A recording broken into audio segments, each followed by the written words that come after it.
Entre el año 2002 y 2003 yo recuerdo que ya había una crisis de ese tema. O sea, ya había casas con sticker y no es un tema nuevo. El fenómeno se ha desarrollado, se ha extendido y se ha fragmentado como si un tumor hubiera hecho metástasis en la dinámica social peruana. No hay una facultad de criminología, no hay donde... O sea, lo que hay es derecho penal, pero el derecho penal tiene una dinámica lógica, importante, interesante. La criminología, los estudios de violencia y demás tienen otra. En el país, en nuestro sistema universitario y no universitario, esto no existe. Le pregunto que, si tuviera la oportunidad de soñar, ¿no? E imaginarse de tener una carrera, o ser ingeniero, o hacer algo, en un ideal, ¿en qué se imaginarían? Y no podían imaginarse. Un niño se puso a llorar. Hola, hola, bienvenidos a Break con Astrid y Regina. Yo soy Astrid. Y yo soy Regina. Estamos recontra emocionadas de que ustedes estén compartiendo con nosotros nuestro primer break. Hola, ¿qué tal? ¿Cómo están todos? Bienvenidos a Break con Astrid y Regina. Hoy vamos a hablar de algo que nos está tocando la puerta más seguido de lo normal y que no quisiéramos. ¿Qué cosa es, Regina? El miedo, definitivamente, pues, y esto viene con nombre propio, con amenazas, cobros y tal vez muertes. Pero no estoy hablando de ninguna película de Netflix, estoy hablando de la realidad misma de nuestro país y tal vez de muchos. Y para entender mejor qué es lo que está pasando y cómo cuidarnos, hoy nos acompaña Julio Corcuera, experto en seguridad ciudadana y autor del libro La extorsión, el negocio del bien. Bienvenido, Julio, qué gusto tenerte aquí con nosotras. Gracias, Astrid. Es un gusto para mí compartir con ustedes. Bueno, este es un nuevo proyecto y es una pausa, ¿verdad? Una pausa que acompañamos con un pequeño café, un presente en chocolates, que ya luego vamos a contar de qué parte del Perú la trajimos, pero para que sepan, es de la selva, ¿no? Así es de la selva, así como nosotros. Y bueno, queremos comenzar esta entrevista, Julio, preguntándote qué fue lo que viste o escuchaste que te hizo decir, bueno, esto hay que contarlo ya con nombre y apellido y por lo tanto escribir el libro que hoy nos presentas, La extorsión, el negocio del miedo. Yo creo que hay una variable inicial y profunda, es que yo soy de Trujillo y particularmente crecí en uno de los distritos donde este problema se desarrolló. Y yo sé que para mucha gente lo escucha recién y hablo de una extorsión, pero el problema se gesta entre el año 2002 y 2003 y yo recuerdo que ya había una crisis de ese tema. O sea, ya había casas con sticker y no es un tema nuevo. Pero lo que comenzaba en espacios reducidos, en El Porvenir, La Esperanza, Florencia de Mora, se veía, recuerdo mucho que en el 2007-2008, conversé, el alcalde de Trujillo una vez afirmó que el problema de la extorsión no era un problema de Trujillo, era un problema de los distritos. En el 2015 yo ya como trabajador, como funcionario de estos temas, me reuní con el alcalde de Trujillo de esa época, el fallecido ya coronel Elidio Espinosa, y él me manifestaba que el problema de seguridad de ese tipo de problemas no era de Trujillo, sino de sus distritos. Pero es algo que durante mucho tiempo se repetía, lo cual lleva a dos cosas, ¿no? La primera cosa es suponer que los distritos de Trujillo no son Trujillo, cosa que no es cierta, que es toda la ciudad es uno solo. Y lo segundo es no ver que el fenómeno tiene dinámicas de crecimiento. Y luego se extendió por todo Trujillo. Yo trabajaba en temas de seguridad hace varios años y empezaba a tener noticias en otras ciudades. Y lo he venido siguiendo con interés y me apena mucho decirlo porque no es una buena noticia esto. El fenómeno se ha desarrollado, se ha extendido y se ha fragmentado como si un tumor hubiera hecho metástasis en la dinámica social peruana. Qué bueno lo que nos cuentas. Solo dos puntos para reforzar esto que nos comentaba Julio. O sea, tu cercanía a este problema finalmente es lo que te motiva a escribir este libro y sobre todo dos aspectos importantes, ¿no? Mencionabas que justamente una de las cosas que hay del centralismo no solamente se da en la dinámica de la capital Lima como país, sino también al interior de cada departamento, ¿no? Y lo otro que justamente estaba aislado los problemas de otros distritos y que justamente también lo que no se cree es que hoy le pasa a un distrito, no va a pasar aquí, ¿no? Entonces, y en realidad el ejemplo que ponías, la metástasis, sí crece. Bien. Entonces, prácticamente ha sido tu motivación de escribir este libro. Y bueno, entonces estamos pensando que el norte es el epicentro de todo este tema. Es el punto de inicio. Aquí ha pasado lo que pasó con el terrorismo, ¿no? Mientras no pasaba en Lima, el tema no existía. Y ha venido creciendo en La Libertad, en Lambayeque y demás. O sea, no es solo. Las personas, digamos, para ilustrar esto del siguiente modo, para que podamos ver dimensiones, lo quiero decir de esta forma, ¿no? la tasa, cuando hablas de epidemia en temas de salud, en temas de homicidios, en temas de violencia, hablas de la tasa de 10 por 100.000 habitantes, entonces, o por 100.000 habitantes. Cuando consigue 10 por 100.000 habitantes, decimos que se está en epidemia. 10 por 100.000 habitantes, si hubiera 10 homicidios por 100.000 habitantes, estamos en una epidemia de homicidios. Perú tiene 8 más o menos, por 100.000 habitantes. Cuando hablamos de extorsión, a nivel nacional, la tasa la tasa por 100.000 habitantes es de 66 por 100.000 habitantes, imagínate, por 100.000 habitantes, es 6 veces más de lo que sería una epidemia. Cuando se concentra analizar Lima es 78 por 100.000 habitantes, vea cuánto más. Pero si miras la libertad como región donde está la ciudad de Trujillo es 241 por 100.000 habitantes, lo cual implica una dimensión. Ahora, las dimensiones numéricas están construidas a partir de las denuncias. Si a eso le sumamos lo que la gente no denuncia, Dios mío, imagínense. Mucho más. ¿Qué debemos aprender para que eso no se repita? Hay varias cosas, ¿no? Primero, muchas de las personas que cuando se analiza ese fenómeno lo observan, se han amparado a través del tiempo en teoría, en estudios, en libros, en paradigmas internacionales, que son buenos toda vez que te permiten encontrar ciertos puntos de referencia, pero la dinámica y la realidad de lo que pasa en el país se aterriza sobre la realidad misma, sobre el país mismo. En este punto el trabajo de campo, la experiencia de quienes que caminan este espacio es valiosa. ¿Y a qué me refiero? No me refiero a la experiencia del investigador, del académico, no. Me refiero al conocimiento propio del policía que pelea todos los días contra el crimen. Más que mucha gente que puede escribir 1000 libros, es un policía el que está en la primera línea de batalla, el que enfrenta a esas personas, el que las investiga, el fiscal que hace la investigación, los comerciantes que son víctimas. Lo que trato de decir es una cosa en la que yo he creído firmemente, es que quienes realmente conocen el fenómeno, el problema, son quienes lo sufren en términos humanos y directamente. Nosotros tratamos de aproximarnos a ello, ¿no? Y a veces lo vemos de otro modo. Pensamos que el académico, el intelectual es el que sabe esto. Realmente el que sabe es el ser humano que está involucrado en estos procesos, en este caso lamentables y complejos, ¿no? Lo digo porque esa es una primera variable. Otra variable que es importante en términos institucionales es que en el país no hay un lugar formal para estudiar esto. No hay una facultad de criminología, no hay donde... O sea, lo que hay es derecho penal, pero el derecho penal tiene una dinámica lógica, importante, interesante. La criminología, los estudios de violencia y demás tienen otra. En el país, en nuestro sistema universitario y no universitario, esto no existe. No hay apoyo tampoco para publicar o hacer eso. El libro está compuesto por varios trabajos que yo hice y publiqué en diferentes lugares, autofinanciados. La publicación del libro es posible gracias a el apoyo de la Cámara de Comercio de Lima, que lo auspicia. Pero ese auspicio, que además yo agradezco y es meritorio, habla muy bien de su presidente, el señor Roberto Latorre, y de su comisión de seguridad, pero por ejemplo eso es lo que las universidades deben hacer. Sí, es lógico, no es la lógica del sistema académico. No se promueve. Y bueno, Julio, dime, en este interín, mientras estabas investigando, y obviamente ahí conoces muchas historias relacionadas al tema de la extorsión, ¿hay alguna historia en particular que te haya hecho tocar fondo, cerrar por un momento la laptop en donde estabas escribiendo y decir, bueno, esto es algo que realmente, si no hacemos algo por detenerlo, puede terminar, como decías, más allá de la cifra, en situaciones que vulneran muchos derechos? Sí, varias en realidad, que me han hecho a mí cuestionarme la forma en que uno mira la realidad, o la forma como te enseñan de pronto en la universidad o los estudios que tienes, ¿no? o lo que tú lees.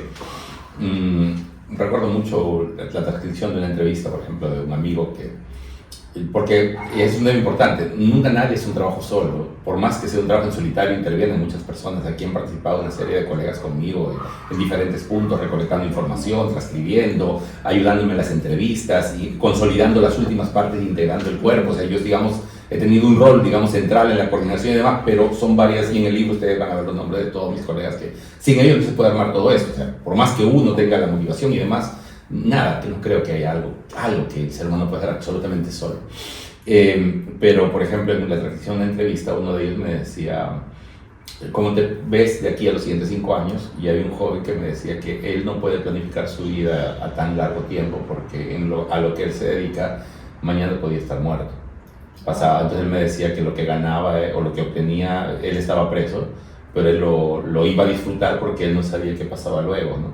Otra cosa es, por ejemplo, esa es una cosa. La otra cosa, la misma pregunta a otro muchacho, primero una pregunta rara para ellos, ¿no? Un jovencito me decía, ¿cómo te ves aquí a 5 años? Y me dijo, yo me veo como líder de una banda. O sea, esa es su aspiración. Yo me veo así, que trabajando para mí, y que en la palabra de él iba tuteando yo. Y me decía con una convicción así, y que él lo entendía como lo normal, como lo cotidiano. Otro caso con menores infractores, recuerdo mucho que... Yo recuerdo varias cosas, ¿no? Porque digo, es un proceso en el que uno es un eterno aprendiz en esto, ¿no? Tú puedes leer 1000 libros si quieres, pero la realidad y la humanidad, porque además los autores que escribieron ese libro lo escribieron pensando en su realidad, no lo hicieron para nosotros, ¿no? Claro. Y es normal además, porque ellos no... Es el sesgo que se tiene con es lo que tiene que hacer, claro, ¿no? de lo que conoces. Es lógico, porque la realidad es tan compleja que uno conoce una parte ínfima de eso. Y uno de esos muchachitos en los centros juveniles, le pregunto que cómo si tuviera la oportunidad de soñar, ¿no? E imaginarse tener una carrera, o ser ingeniero, o hacer algo, un ideal, ¿en qué se imaginarían? Y no podían imaginarse. Un niño se puso a llorar, y no podían imaginarse porque ya estaban en esto metidos y por ejemplo uno de ellos me preguntaba, ¿no? Que si a él le alcanzaban las capacidades o si yo creía que él era capaz o sea, si tenía la inteligencia y la capacidad. Ese chico era súper inteligente, pero súper inteligente. Y yo le dije lo mismo, no sé, que yo lo veo de las personas los jóvenes más inteligentes que yo he visto sin duda este muchacho, pero es súper inteligente. No hablo de notas, y más que entendía las cosas, su inteligencia como tal, ¿no? Y él se ponía a llorar amargamente porque él recordaba que de niño él decía que iba a ser doctor, iba a hacer esto, pero él era consciente que...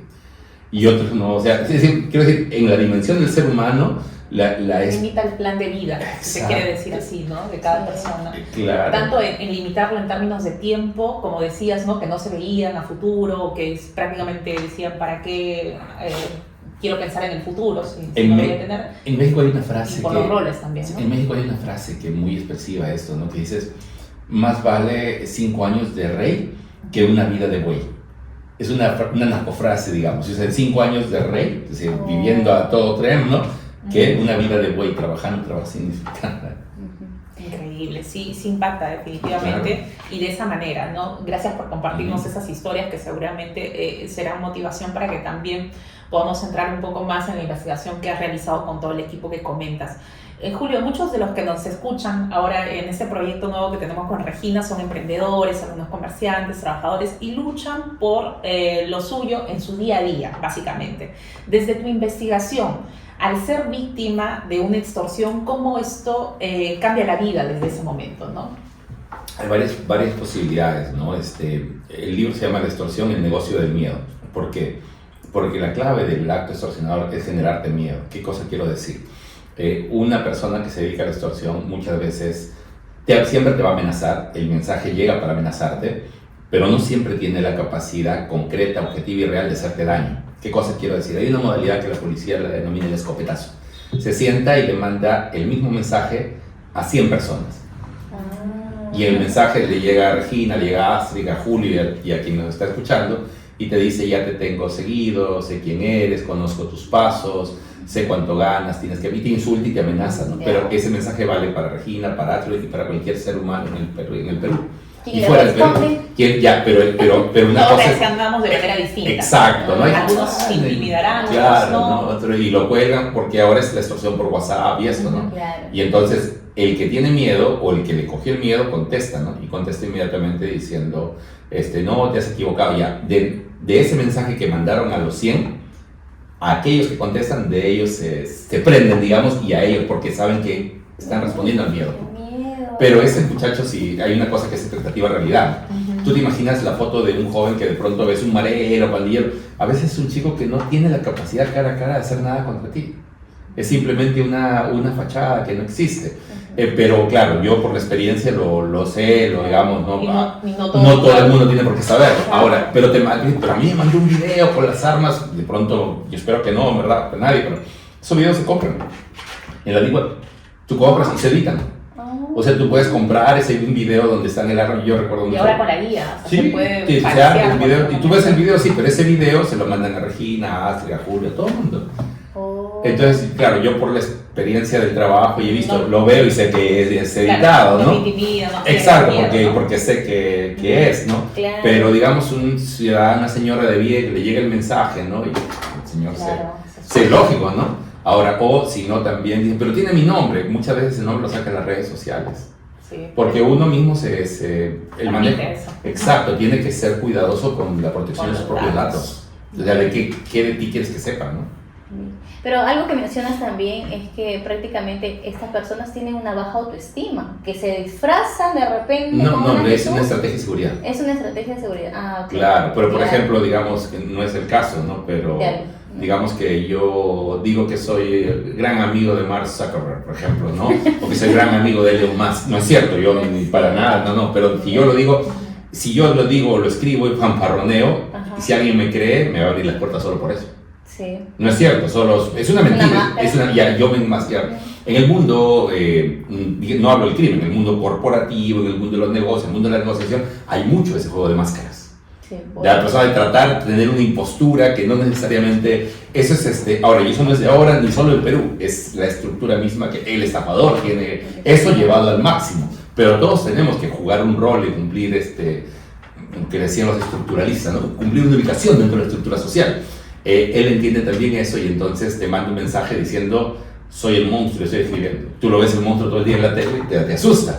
Pero hay un caso concreto, no estoy para que sea la noticia, hay un jovencito en comas que le decían el chinito, muchachito, adolescente, chinito, y este chinito mandaba mensajes a sus vecinos, te escribe el monstruo, mentándole la mano, y la policía lo detuvo. Y cuando lo detuvo se ponía a llorar y decía que él decía que era el monstruo porque quería para su fiesta, no sé qué cosa, era un chiquillo. Claro, que no tenía la posibilidad de hacerle daño a nadie. Y otra cosa que mucho aparece es que siempre es el cercano. Siempre hay alguien que es cercano en el asunto. Y no por eso el acceso a los datos. Exactamente. O sea, no es que el monstruo le mande un mensaje a la persona del otro, sino que es alguien que está alrededor. Claro, no es alguien que puede estar de Lima en, no sé, Tacna. Podría alguien de Lima llamar a alguien de Tacna si alguien de Tacna le pasa sus datos. Mire, hay una teoría que a mí me gusta, un autor francés cuyo nombre es René Girard. René Girard, dentro de sus tesis y demás, es francés-americano, trabajaba en Estados Unidos muchos años, muerto recientemente en 2015. Digo recientemente para la magnitud intelectual que ha sido. Y él plantea la violencia siempre está en el cercano. Y lo plantea además de una perspectiva histórica, no quiero decir, piensen en los inicios de la civilización, Rómulo y Remo, Caín y Abel, los hermanos Ayar, Huáscar y Atahualpa, y cualquiera que ha tenido un juicio familiar o ha ido a los juicios de herencia y demás, la pelea de los hermanos encarnizada es la más fuerte. El cercano está siempre alrededor de la violencia, la posibilidad que te pueda violentar a alguien que está al otro extremo es poco probable, el que está a tu alrededor es más probable que te pueda violentar. Bien. En tu libro hablas de los mega operativos y del Estado, y esto ha causado impacto, ha habido un cambio. Sí, pero aquí hay tres elementos. Una cosa es combatir al monstruo y los injertos del norte, otra cosa es combatir a los pulpos. Son organizaciones, digamos, que tienen muchos miembros, disculpen, así se llamaba la organización, los Cadalex, en Virú y cosas, son organizaciones. Ahí hablamos de organizaciones que extorsionan a grandes empresas, por ejemplo, ¿no? O empresas medianas y demás. Hay bandas que extorsionan, pero hay ahora lo que se llama extorsión en pequeña escala, o microextorsión. Es lo que te digo, una persona es un fulano que no es ningún, y empieza a mandar mensajes porque encuentra ahí una fuente. Entonces, los mega operativos, las estructuras operativas para atacar funcionan cuando hablamos de esas grandes organizaciones. Para estas dos unidades pequeñas, no, porque sería como traer un tanque para matar a una mosca. Sí, claro, y no va a ser efectivo, va a ser negligente, ¿no? Entonces se tendría que planificar los planes de seguridad de acuerdo a cada tipo de estructura en este tema del... Y también enseñar al ciudadano, ¿no? Porque nosotros le enseñamos a qué debe, digamos, a cómo prevenir situacionalmente también se redujo, porque también esto ocurre, ¿no? Si los ciudadanos no confían en la policía, que es una cosa lamentablemente objetiva, y al verse solo se puede sentir más tentado. Es como si funciona el miedo con él, va a pagar. Si paga una vez, paga toda la vida. Ahí justo ese punto, tal vez para nosotros como ciudadanas, ¿qué no deberíamos normalizar?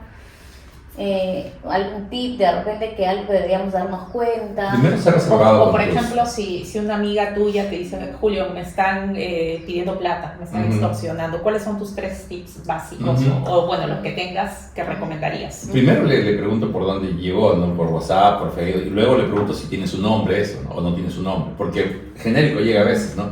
Y a veces tiene su nombre. Luego me dice que tiene información personal, le pregunto si esa información la tiene en sus redes sociales. La mayor parte de las veces la tiene, y de ahí la toma. La mayor parte de las veces. Le pregunto, y otra cosa es que le pregunto si alguien le ha traído la solución. ¿Por qué?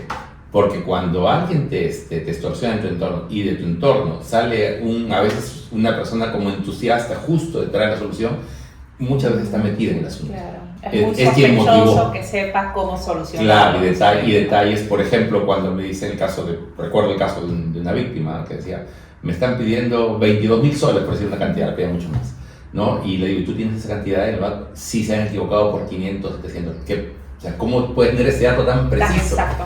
¿Y qué pasa? Y ese es un tema que yo sí recomendaría. Uno tiene que ver que su entorno profesional inmediato, el que ve tus negocios, sea totalmente leal contigo. Porque a veces ha habido casos que el abogado, el contador, el administrador brinde sus datos. Porque ¿cómo sabe que te pide exactamente? En el ciberdelito tiene un sentido, ahí no es otra dinámica. Un caso de ciberdelito, un caso graciosísimo, penoso, en ransomware, que te secuestran los datos a un empresario y te ponen en contacto por WhatsApp con el empresario que le había secuestrado los datos de una empresa. Sin los datos no puedes facturar, no puedes pagar, aceptada, perdida, la empresa está en un caos. Y le dice, no tengo para pagarte. Y el atacante, el ciberdelincuente, le manda un pantallazo de su cuenta bancaria. de aquí le puedo. ¿Qué tal? No era delincuente peruano. En serio, este caso, ¿no? Y le dice, de aquí me puedes pagar y todavía te va a sobrar.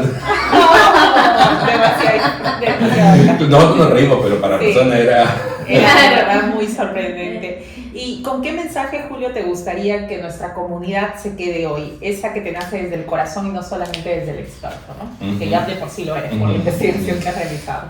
Yo creo que uno tiene que tratar de priorizar en el siglo XXI, en el Perú y en todas partes, la existencia de un espacio seguro, confiable, ¿no?